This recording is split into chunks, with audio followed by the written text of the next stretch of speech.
मन तो बहुत दिन से हो रहा था बैंगन का भरता बनाने का, लेकिन कुछ टाइम नहीं मिल पा रहा था क्योंकि इन चीज़ों में टाइम बहुत लगता है।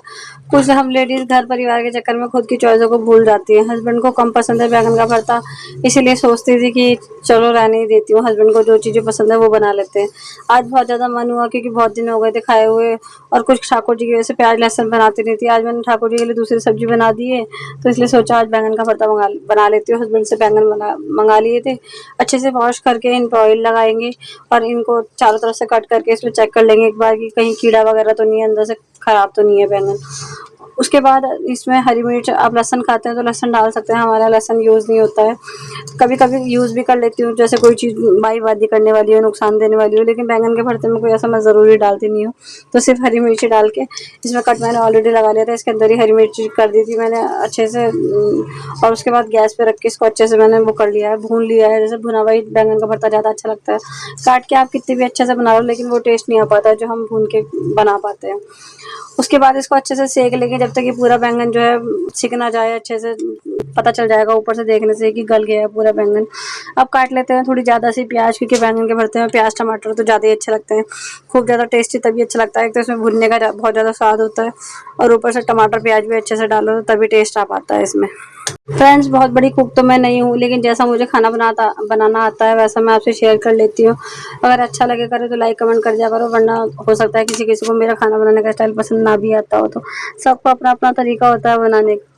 वैसे तो मेरे पास चॉपर भी है, लेकिन मुझे लगता है चॉपर भी टाइम वेस्ट ही करता है। पहले चॉपर में अच्छे से छोटे छोटे टुकड़े करके डालो, तब उसमें जाके पिसता है। इतनी देर में चॉपर से काटने में लगाती हूँ, फिर वो वॉश करने के लिए हो जाता है अलग से, इसलिए मैं सोचती हूँ कि हाथ से ही काट लो फटाफट। मिक्सी में जो है वो ज़्यादा बारीक हो जाता है, और मिक्सी का जो पिसा हुआ पेस्ट होता है वो मुझे पसंद नहीं आता। मुझे मीडियम जो है पके हुए टमाटर कटे हुए या प्याज कटी हुई पसंद आती है। ज़्यादा पतले पतले हो जाते हैं तो फिर वो अजीब सा टेस्ट आता है उसमें, कच्चा कच्चा सा। अब मैंने बैंगन तो कर लिए थे, गैस पे भून लिए थे, और टमाटर मैं कर लूँगी तवे पे, क्योंकि आज मुझे छोटे वाले टमाटर मिल पाए, बड़े वाले टमाटर नहीं मिल पाए थे। छोटे वाले टमाटर देसी टमाटर मिले मुझे आज, तो मैंने उसको तवे पे हल्का सा ऑयल डाल के और उसमें आधे आधे टुकड़े करके रख दिए। दोनों तरफ से टमाटर को सेक लेंगे ताकि वही वाला टेस्ट आए जिस तरीके से बैंगन के भरते का आना चाहिए, तंदूरी वाला। मैं तो बैंगन का भरता दो ही तरीकों से बनाना जानती हूँ, या तो गैस पे सेक के, या फिर जल्दी हो बाज हो मतलब जल्दी हो किसी को बनाने की तो काट के देसी घी से छौंक सकते हैं, सारे मसाले डाल के उसी में टमाटर प्याज भून के डाल सकते हैं, जैसे कोई भी नॉर्मल सब्जी हम बनाते हैं। उसके बाद मैंने कढ़ाई में चढ़ा दिया है ऑयल। सरसों के तेल में ही बनाना चाहिए, तो मेरे पास पका हुआ सरसों का तेल रखा था, उसमें मैंने डाल दिया थोड़ा सा जीरा, थोड़ा सा हींग। उसके बाद आप डाल देंगे वही कटी हुई प्याज, हरी मिर्च मैंने बैंगन के भरते में मतलब मैश कर लिया है। जैसे मैंने बैंगन करे थे वैसे ही मैंने हरी मिर्च को भी मैश कर लिया है। प्याज अच्छे से भुन जाएगी, नमक इसमें डाल देंगे ताकि जल्दी से जल्दी हमारी प्याज भुन जाए। नमक डाल दो तो अच्छे से प्याज जल्दी भुन जाती है, ज़्यादा टाइम नहीं लग पाता। जितने मेरी प्याज अच्छे से भुनेगी इतने में बैंगन को छील लेती हूँ। ये काला काला जो जला हुआ छिलका है ये उतार लेंगे बस। और बाकी इसको आप या तो फोक की सहायता से मैश कर सकते हैं, या मैशर आता है ना जिससे हम भाजी वगैरह को मैश करते हैं, उससे आप मैश कर सकते हैं। बस छिलका अच्छे से उतार लेना, क्योंकि इसका टेस्ट फिर अजीब सा लगेगा, कड़वा कड़वा सा छिलके का। मैंने ये सब खाने की चीज़ें बनानी अपनी मम्मी से सीखी है। मेरी मम्मी को हाथ का मुझे खाना बहुत टेस्टी लगता है, और मेरे हस्बैंड को भी बहुत अच्छा लगता है अपनी सासू माँ के हाथ का खाना। तो उन्हीं से मेरे अंदर जो है खाना बनाने की सब चीज़ें मैंने उन्हीं से सीखी हैं, और भगवान की कृपा से मैं टेस्टी भी बना पाती हूँ खाना। हमारे यहाँ ये सब चीज़ें बहुत कम बनती है, जैसे सेम की फली हुई, ग्वार की फली हुई, या बैंगन का भरता हुआ। बैंगन आलू मेरे हस्बैंड शौक से खा लेते हैं, लेकिन बैंगन का भरता कम खाते हैं। प्याज फ्राई हो गई थी मेरी, उसमें डाल दें नॉर्मल रूटीन के मसाले, जैसे कश्मीरी लाल मिर्च थोड़ी ज़्यादा पड़ेगी इसमें, इसका रंग जो है रेड कलर का ही अच्छा लगता है। हल्दी पाउडर डाल दिया है थोड़ा सा, धनिया पाउडर डाल दिया है, गरम मसाला पाउडर डाल दिया है, नमक मैंने प्याज में भूनते हुए डाल दिया था, और बाकी नॉर्मल रूटीन के सारे मसाले डाल सकते हैं आप। इसमें मैं थोड़ा सा डालूंगी सब्जी मसाला, जो नॉर्मल सब्जी मसाला हमारे पास घर में होता है, और थोड़ी सी डाल दूंगी खटाई पाउडर। आपके पास सब्जी मसाला ना हो तो आप एक पैकेट मैगी मसाले का भी डाल सकते हैं इसमें। उसके बाद सारे मसालों को तब तक फ्राई करेंगे जब तक मसाले जो है तेल ना छोड़ने लग जाएं अच्छे से, क्योंकि इसमें भूनने का ही खेल होता है। तब तक कर लेते हैं अपने बैंगन को मैश। जो हमने बैंगन छील के रखे थे वो थोड़े ठंडे होने का वेट कर रही थी मैं, ठंडे हो गए थे तब उसको मैश कर लेते हैं। उसके बाद टमाटर के भी सारे छिलके उतार के टमाटर को भी मैश कर लेंगे मैशर से।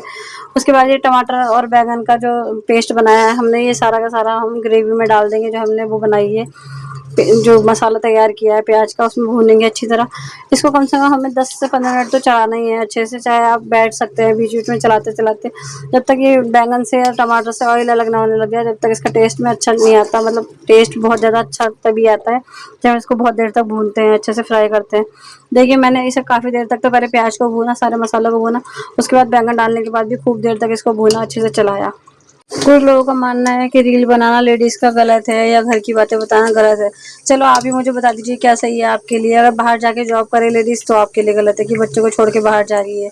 ना करे तो आपके लिए गलत है कि देखो हस्बैंड अकेला कमा रहा है, हस्बैंड की पढ़ लिख के हेल्प नहीं कर सकती।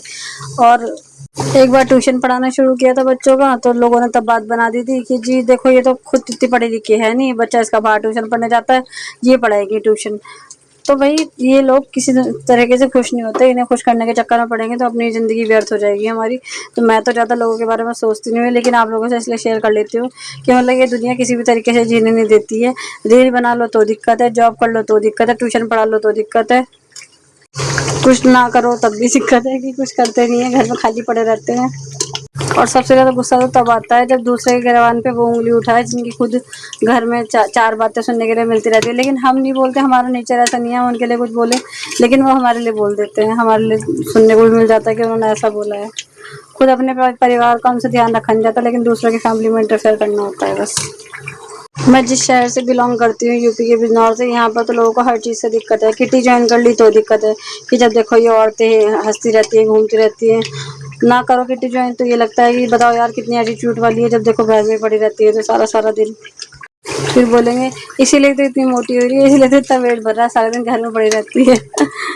फ्रेंड्स ये बातें मैं आपको वो बता रही हूँ जो मेरे कानों तक पहुँच चुकी हैं, लोगों ने मेरे बारे में कही हैं। कहीं न कहीं से कुछ ना कुछ बातें आपके पास पहुँच ही जाती हैं कि कौन आपके बारे में क्या कह रहा था।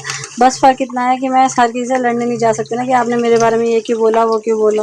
लेकिन सुनने को मिलता रहता है कि हाँ जी, फलाना की बहू तो रील बना रही है, फलाना की बहू तो आजकल बहुत किट्टी कर रही है। आजकल तो घर की हर बात ब्लॉग में बताई जा रही है। खैर मैं तो एक कान से सुनती हूँ, एक कान से निकाल देती हूँ, लेकिन सोचा आप लोगों से शेयर कर लेती हूँ अपने मन की बातें। भरता मेरा बन के तैयार हो चुका था, देखिए भून के कितना टेस्टी देखने में लग रहा है, यम्मी यम्मी। अब हम नाश्ता करेंगे। मैं तो वैसे आजकल फुल्के ही खा रही हूँ, सुबह-सुबह मैं लेती हूँ फुल्के, दोपहर में ज़रा बहुत चावल ले लेती हूँ, नहीं तो दाल पी लेती हूँ। और फुल्के भी मैं बहुत छोटे-छोटे बाइट कर लेती हूँ क्योंकि मैं वो 32 वाला बार वाला फ़ॉर्मूला अपनाती हूँ। वो कहते हैं छोटे-छोटे बाइट करके खाना चाहिए। इतनी देर में रियांश और कामाक्षी भी खेलने लग गए थे क्योंकि रियांश स्कूल से आ गया था, कामाक्षी अपने भैया के साथ खेल रही थी।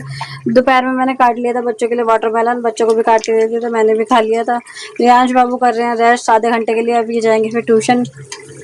तो फ्रेंड्स आज का ब्लॉग इतना ही, मिलते हैं नेक्स्ट वीडियो के साथ, नेक्स्ट रेसिपी के साथ, यम्मी यम्मी टेस्टी सी। राधे राधे, जय श्री श्याम।